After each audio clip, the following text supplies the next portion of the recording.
Good evening. I'd like to call the Tuesday, August 27th, 2024 Housing and Redevelopment Authority meeting to order.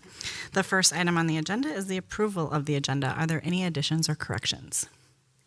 Hearing none, we'd be looking for a motion to approve this evening's agenda. Move to approve. We have a motion by Commissioner Wooten Second. and a second by Commissioner Doblinger to approve the Tuesday, August 27th, 2024 HRA meeting agenda. Is there any discussion? Hearing none, all those in favor, please signify by saying aye. Aye. Opposed? Motion passes 7-0. Moving on to item 3, approval of the minutes. We are going to be looking for a motion to approve the July 23rd, 2024 HRA board meeting minutes. Are there any additions or corrections? Hearing none, we'll be looking for that motion to approve the July 23rd, 2024 HRA board meeting minutes. So moved. We have a motion by Commissioner Doblinger Second. and a second by Commissioner Mueller to approve the July 23rd, 2024 HRA board meeting minutes. Is there any discussion? Hearing none, all those in favor, please signify by saying aye. Aye. Opposed? Motion passes 7-0.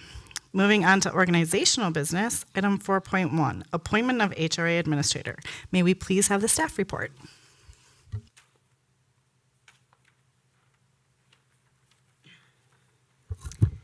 Hi, Chair and Commissioners. I'm Kim Berger, and I know I've been introduced to this group before. I'm the Community Development Director as of a couple months now, and one of the first tasks that I was charged with was hiring the replacement for the previous HR Administrator, and so we have gone through a process that included multiple rounds of interviews and several board members participating. And so tonight I have the pleasure of introducing the recommended HRA Administrator for the city and for the HRA board. I can just give you a little description of Sarah Abe, and then I'll ask her to just say a few words, and then you'll have an opportunity to vote to approve the appointment. Sarah Abe joins the Bloomington HRA with a master's degree in both public policy and social work from the University of Minnesota. She has worked for more than a decade in various local government and nonprofit settings. Recently, she served as a senior project manager for Brooklyn Park, Minnesota, where she successfully oversaw large-scale development contracts, housing and redevelopment projects, and various housing policy initiatives. Her work included managing complex development financing agreements and establishing city policies like the Tenant Notification Ordinance and Naturally Occurring Affordable Housing Preservation Program. Sarah has also been a driving force behind efforts to advance equity and inclusion. She has coordinated citywide racial equity planning and has led initiatives aimed at creating more inclusive housing practices. Her work on the Urban Land Institute's Real Estate Diversity Initiative Steering Committee is particularly notable for supporting emerging developers from diverse backgrounds. So with that, I'll ask Sarah to just say a few words and then turn it back over to Chair. Good evening, Commissioners. Very nice to meet so many of you and see some of you tonight. I'll just say a few really quick words. I'm really excited to be here. Thank you so much for the opportunity to interview for the position and then to be here before you tonight. As Kim said, I have a long background working in public and nonprofit settings, and I'm really excited to bring my skills and experience to furthering the mission of the Bloomington HRA, should the board approve tonight, and just look forward to continuing to explore solutions for housing affordability and preserving the dignity of existing housing in the city. So thank you all so much. Thank you. With that, are there any questions?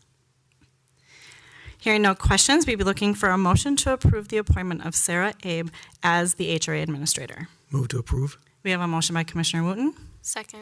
and a second by Commissioner Isay to approve the appointment of Sarah Abe as the HRA Administrator. Is there any discussion? Hearing no discussion, all those in favor, please signify by saying aye. Aye. Opposed? Motion passes 7-0. Thank you very much. We look forward to working with you. Moving on to organizational business, item 4.2 is a 2025 preliminary HRA budget and levy. May we have the staff report? Good evening, Chair and Commissioners. Anna Salvador, current interim HRA Administrator.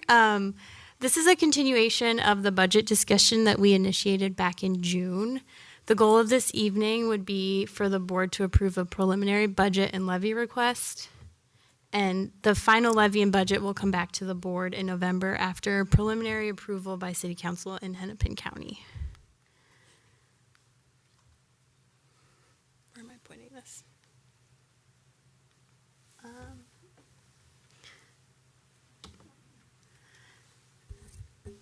I quickly want to just highlight the mission statement that was developed by this board and staff at our retreat this year, because that informed the budget process that is in front of you tonight, which is to create a stable and inclusive community through safe and dignified housing choices. The proposed budget is for $10,339,341. Included in this amount is a levy request of $1,965,356. As a quick review of the HRA structure before we dive into the budget in more detail, there is the HRA operations, which is just general administration within the organization, and then two primary work groups within the HRA. The Housing Stability and Homeownership team is responsible for administering the Housing Choice Voucher Program and Homeownership Education and Readiness Programming. The largest grant administered by this team is, of course, the Housing Choice Voucher Program. And the other team is the Residential Development and Services team. They are, the primary grant administered by this team is the CDBG grant, but they also are responsible for various development activities undertaken by the HRA.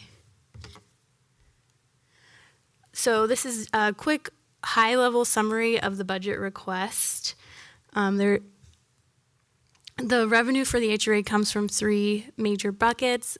Property taxes is the equivalent of the levy request. As you can see on the screen in front of you, we are requesting an additional $300,000 from last year's levy. And we'll go into more detail a little later in the presentation of where those funds will be directed. The second primary bucket of funds is the intergovernmental, and this is where all of those grant dollars that the city, or the HRA administers live within the budget. So the bulk of this is the Housing Choice Voucher Program, which has currently a budget of roughly $5.9 million of that $7 million. Other revenue includes rental income from properties that the HRA owns and miscellaneous other things. Looking at expenditures, I just want to highlight a couple of items from the list. The HRA added 4 new staff positions in 2024, which accounts for the jump in salaries and benefits that you're seeing. And materials, supplies, and services, again, is where that the programmatic dollars are being spent for various programs, including the Housing Choice Voucher and Community Development Block Grant programs, including the Rehab Loan Program. The increase to the levy is intended to address some key programmatic items that I'd just like to quickly touch on. First being inspection services. So under the new inspection protocol, Inspire, which is for the HCV program, we'll be implementing this in 2025. Initially, it was supposed to be implemented in 2024, but HUD extended that implementation deadline to October of 2025. Due to the complexity and just length of the inspections, we are exploring contracting out these services rather than relying on current existing staff capacity. Another key component to the additional levy request is related to the Bloomington Affordable Homeownership Program, which is the $3.19 million grant that the HRA received from Minnesota Housing.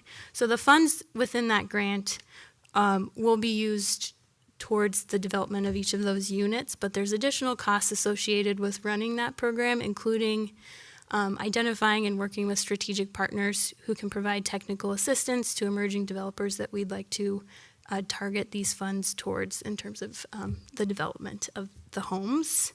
So that's another key component to the additional levy request. 2 other ones I'd just like to briefly mention is software implementation. So over the last couple of years, the HRA has been really intentional with implementing online tools to improve efficiency and also application processes for various programs. And this is an ongoing project that we're continuing to expand as we bring new programs online as well. And then, as discussed previously, the staff of the HRA has grown, and resources are necessary for continued professional development and training for new staff.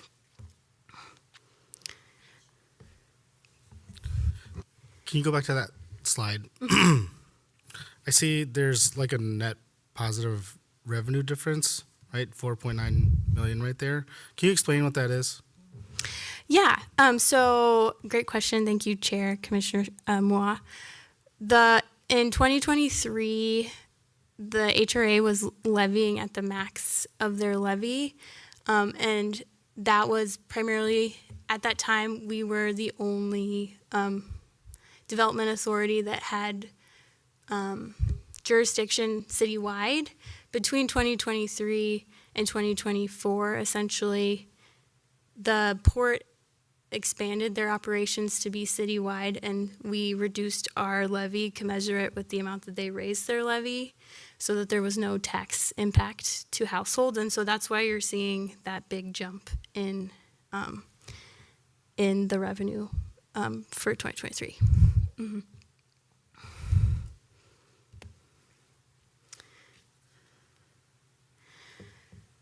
This slide in front of you is showing a high-level summary of the budget by fund. As mentioned previously, the Housing Choice Voucher Program represents the largest share of the budget. The other item I'd just like to briefly call attention to on this slide is the Opportunity Housing Fund.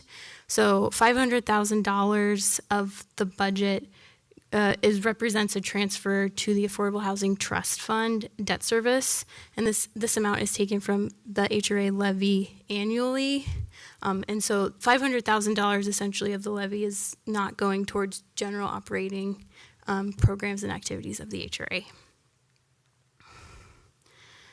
This is just showing a breakdown of the levy request and how it was distributed through the various funds. General administration makes up the largest bucket of the levy request, with funds directed towards professional services and general administrative functions of the HRA. And as mentioned previously, another 26% is going towards the Opportunity Housing Fund. Development represents the next largest share of the levy dollars, and with related activities of acquisition and disposition of property.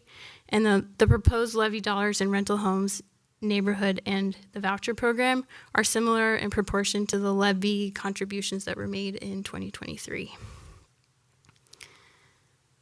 This is the current timeline of action steps to through the end of the year for this 2025 budget that's in front of you.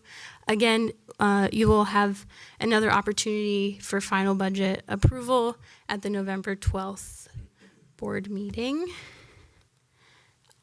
This is the suggested motion in front of you tonight, and with that, I'll turn it over for questions or comments. Are there any questions? I just have one for clarification. So the November 12th is the next time, schedule-wise, we're having a chance to look at this. Are there any intermediary periods in there where we have a chance to have that discussion, or looking at any changes that might be needing to be made? Not at a formal board meeting with the whole body, so this would be the primary time to give feedback. It would be the budget and levy would be going to the council, so there would be another opportunity for public feedback. But this meeting tonight is the primary opportunity.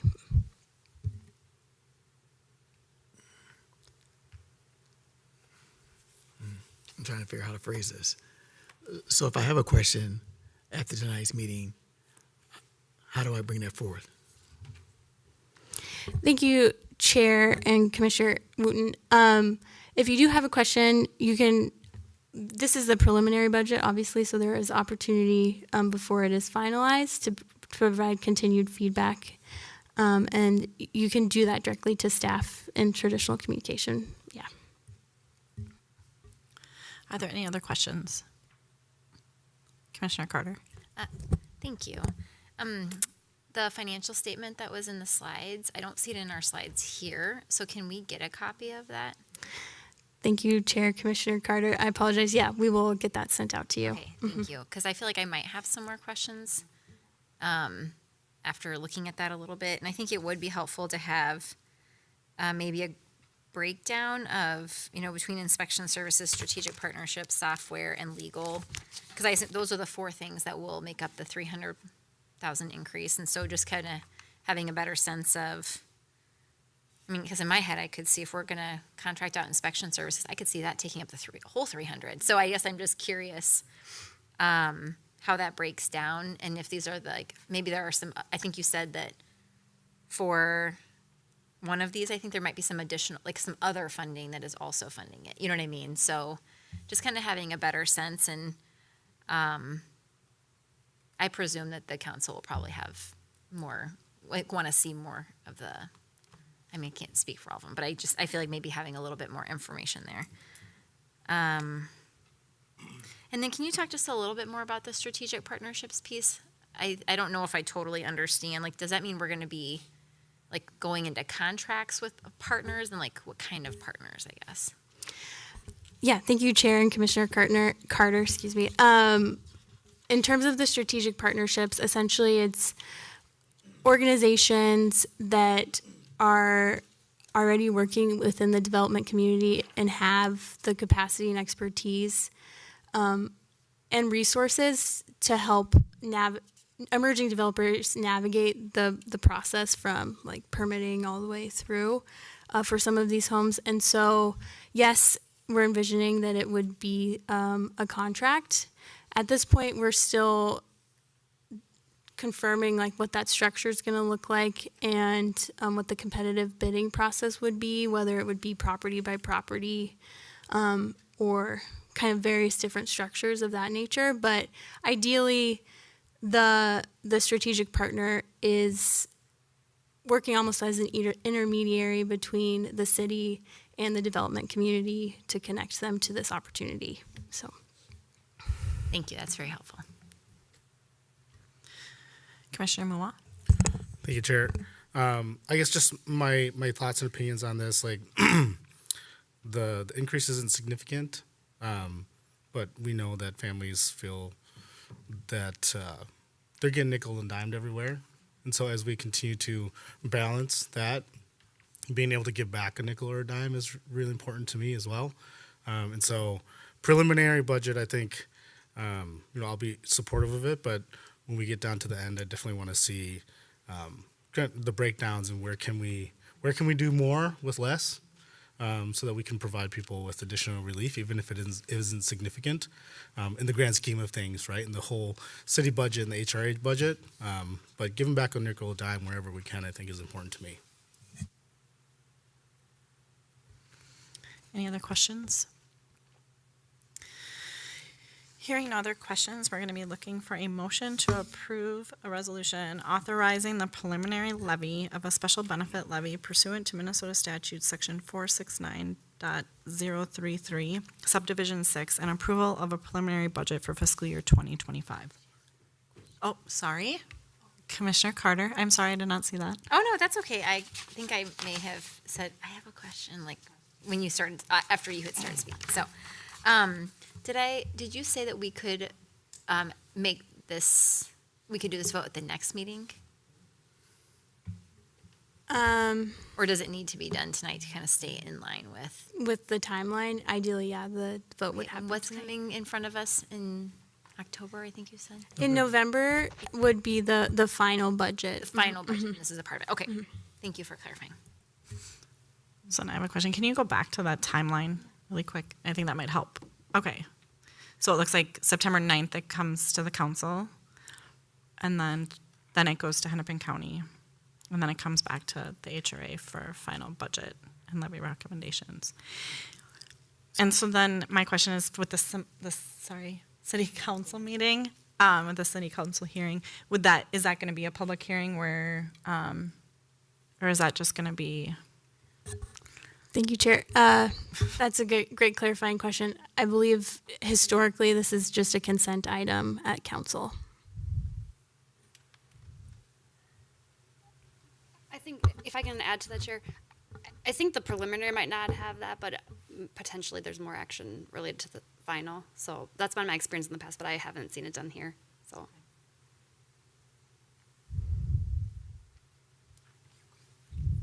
Commissioner Wooten. Well, based on all the questions, I just want to reiterate, so we'll have a chance to have input. We'll just have the input directly to staff. Okay, that's why I'm asking the question, because I'm not prepared to really make a vote tonight based on what I'm seeing or not seeing. That's fair.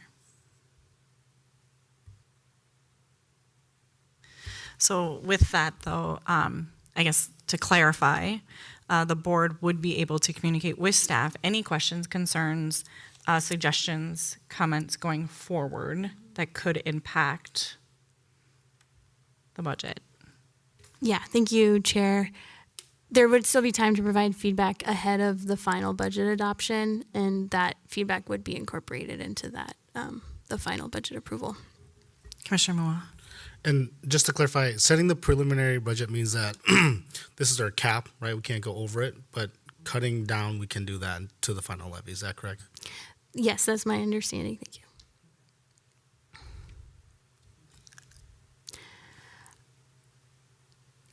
Can I ask a clarifying question? I'm just, what would be helpful for staff at this time is to just get a better understanding of what in particular there are concerns about so that we can provide more information, like in anticipation, I guess, would be helpful at this time.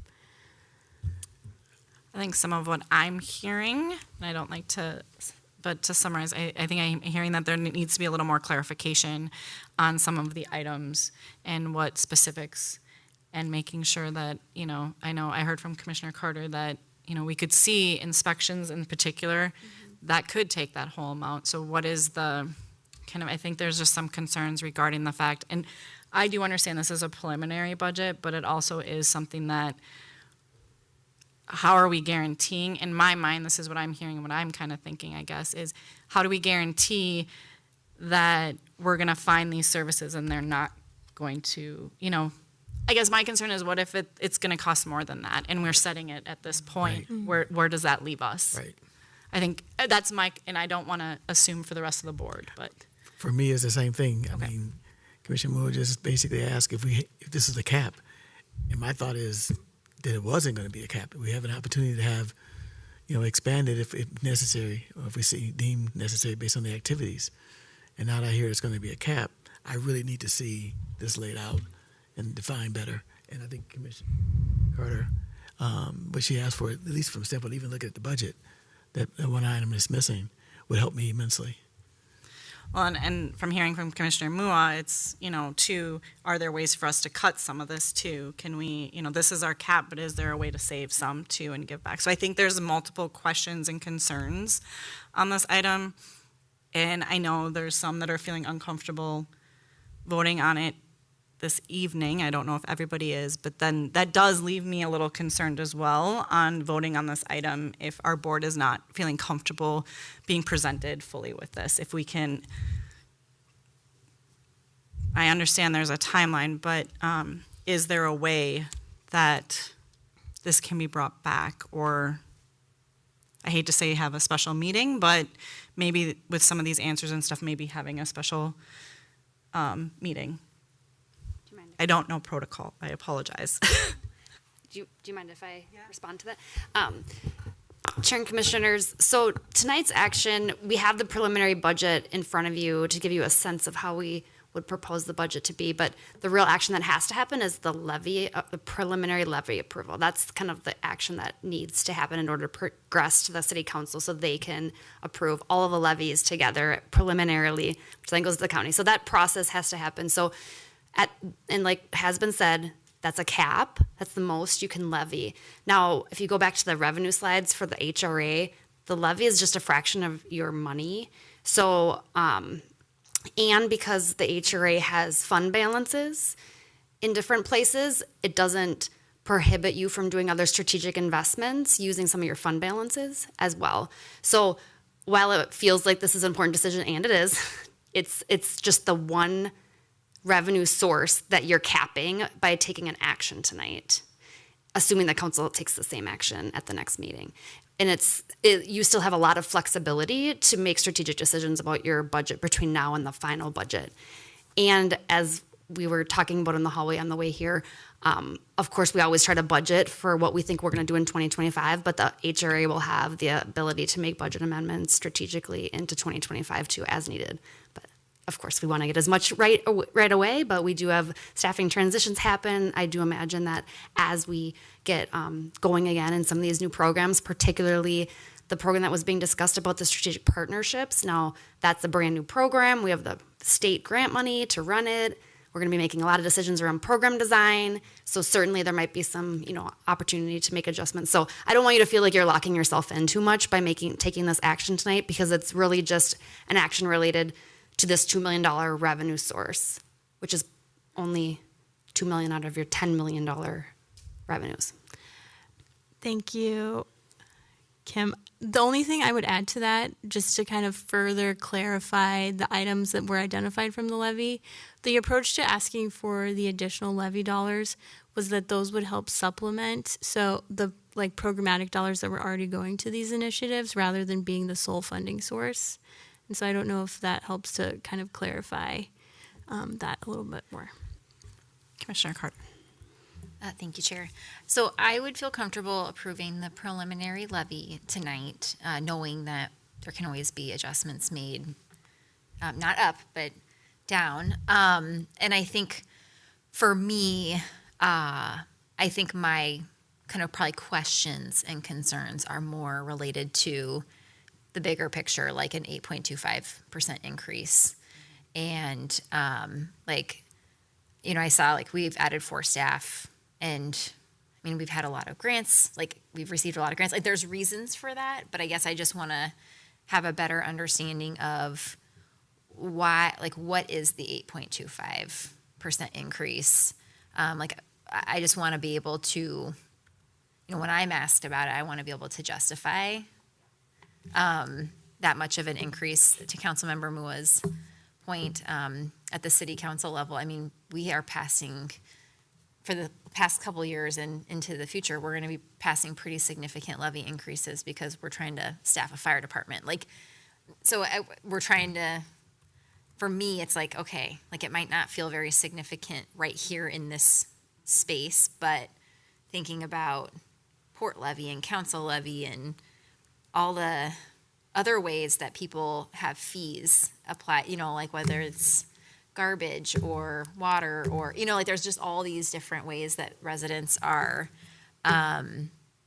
paying into the city, and just kind of thinking about it comprehensively. So again, I feel comfortable passing the preliminary levy tonight, knowing that there will be a lot more conversations and we can ask more questions about the bigger budget and I do agree. I think about Mayor Bussey, and he's always okay, that's great, but what's on our stop doing list? And are there things that, I think a lot of our funding is tied to grants and government revenue, and so we don't have a lot of opportunity to cut, right?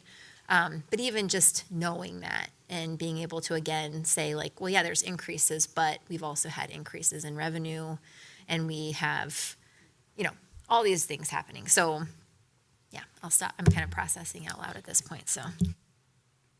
Thank you. Commissioner Mua. Thank you, Chair. The only thing I wanted to say is I have full faith in our staff and what they've come back with for preliminary levy. This is what we ideally feel is necessary for us to do the work and to fulfill the vision that the city has set forward. But I also know that staff knows how to sharpen pencils, and so that's why I did ask for that piece. And so that's why I am comfortable with the initial preliminary levy, knowing that staff has put in the work to do that. Obviously, we would love to do more, right, if we had the opportunity to, but I think this is a very responsible level of where we're at and what we're asking for. And the work that we do is way beyond just the dollar amount and how it impacts the community. So thank you for the work that staff has done. I know budget season is not easy, and so we'll continue to have these conversations in the next few months. But I'm looking forward to seeing more of the details so that we can really parse out and understand it fully.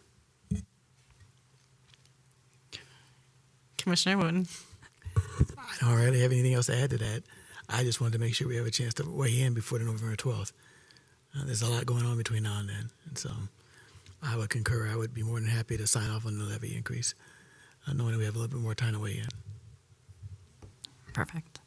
And I also agree with that. I do think we have huge projects, right? I mean, we have huge things going on in the HRA, and I also, obviously I don't sit on council, so obviously my voice goes to affordable housing and making sure that people have homes, and we're doing things that we can to benefit all of Bloomington. So obviously my voice goes to, I don't really I like keeping our funding. But that's why I'm here, right? But I appreciate the clarification. And I think with that, if there's no other questions, we'd be looking for a motion to approve a resolution authorizing the preliminary levy of a special benefit levy pursuant to Minnesota statutes section 469.33033, subdivision 6, and approval of a preliminary budget for fiscal year 2025.